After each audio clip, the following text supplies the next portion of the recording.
I start, I want to ask a question, right?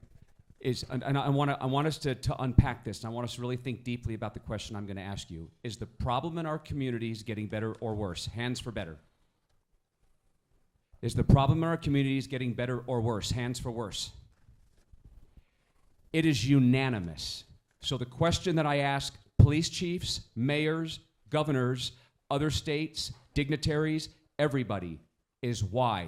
But nobody can answer the question. But if the problem was getting better, everybody would want to raise their hands and take credit for it. The problem in our communities are getting worse because our response to it is. There is a difference between, and let me just give you some foundation. I was a drug addict for 27 years, hardcore drug addict, out of the workforce for decades. Did a 2-year prison term, a 5-year prison term, a 6-year prison term, and a 10-year prison term, because that's where I belonged at that time in my life. As he mentioned, Sim Gill saying we can't arrest our way out of this problem. You're right, we can't. But we live in a permissive country. We live in a country that allows drug addicts to do drugs on the streets. When kids come outside, what do they see? What do they see? They're watching it happen. What are we teaching them? Yeah, I have a lot of thoughts.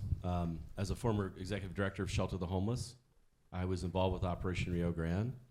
I oversaw the construction of the 3 new homeless resource centers. My office was in the Gail Miller Resource Center. I interacted with individuals who were dealing with homelessness every day, every one of them unique circumstance. The Other Side Village, we take a completely different approach. And when you talk about Magnolia, the Magnolia, it boils down to efficacious providers.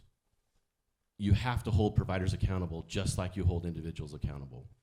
As a taxpayer, I don't care so much as how many shelter nights or how many meals they've been served. What I care about is, are they housed, are they sober, and are they self-reliant? Those are the outcomes that I'm looking for if I was to fund or donate any of my time or money to an organization. That's what I'm looking for. And if an organization's not providing that level of service to someone that's overdosing, then they don't have the level of care needed to be able to provide that service. They need to be looking for a different operator. You were recently on the streets. Can you describe your story and what your opinion is? So I've lived in the state of Utah for almost 18 years now. I've spent 13 of them on the streets of Provo. Every day was a choice. I had the option where I could find a job if I wanted to. I could have probably found housing, but I chose to use drugs. I chose to live in a tent on the side of a mountain because it was easier for me, right? Because nobody held me accountable. What I'd like to say is the mention of trauma and accountability and such things. With trauma, those things are not your fault as a young child, right? Mm-hmm. But at 18, when you're allowed to vote, when you're allowed to become a citizen and have free-thinking thought, you can choose at that time to continue to be a victim and carry that forward. And at that point, it becomes your choice to carry that trauma forward. Or you can seek to get help to deal with that trauma.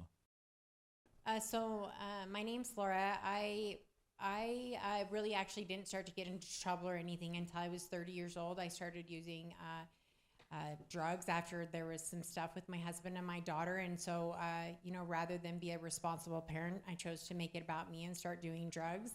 And so over the last 10 or 15 years, I would, leave my children for drugs or men or other things. And I would, find myself in homeless situations. And so I was looking at going to prison for the first time. I've been incarcerated a lot. I don't know how many times I've been arrested.